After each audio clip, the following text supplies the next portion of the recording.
Hello friends, આજે મેં બનાવ્યું હતું આખા લસણનું શાક।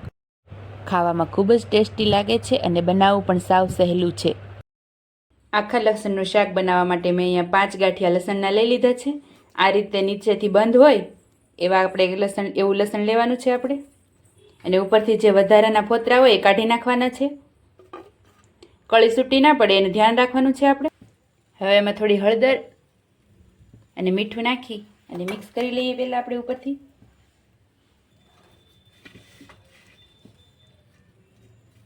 આવી રીતે આપણે હળદર અને મીઠું ચડાવી દેવાનું છે લસણ।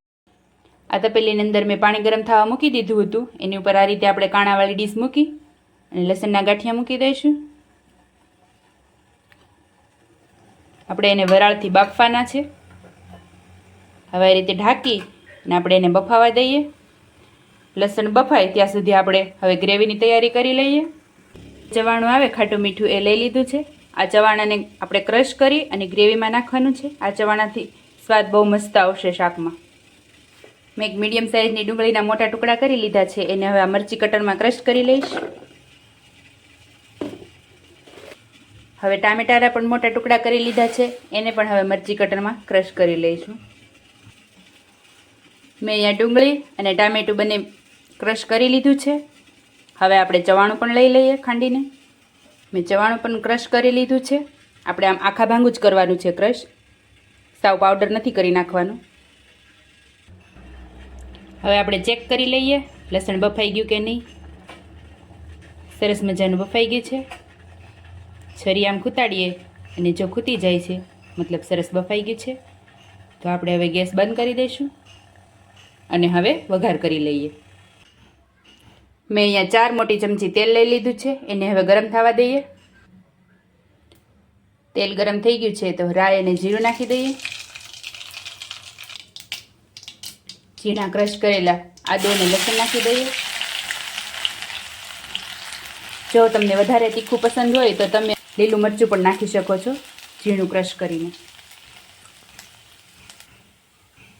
હવે ડુંગળી નાખી દઈએ।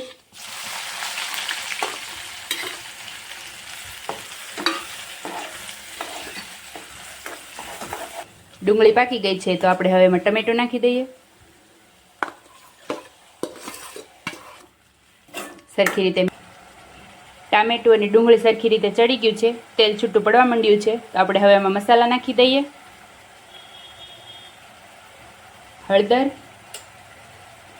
મીઠાનું પ્રમાણ આપણે થોડું ઓછું રાખીશું કેમ કે આપણે લસણમાં પણ નાખ્યું હતું અને ચવાણામાં પણ મીઠું હોય છે।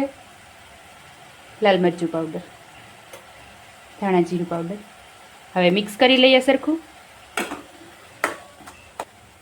હવે આપણે ચવાણું નાખી દઈશું, એને પણ મિક્સ કરી લઈશું પહેલાં।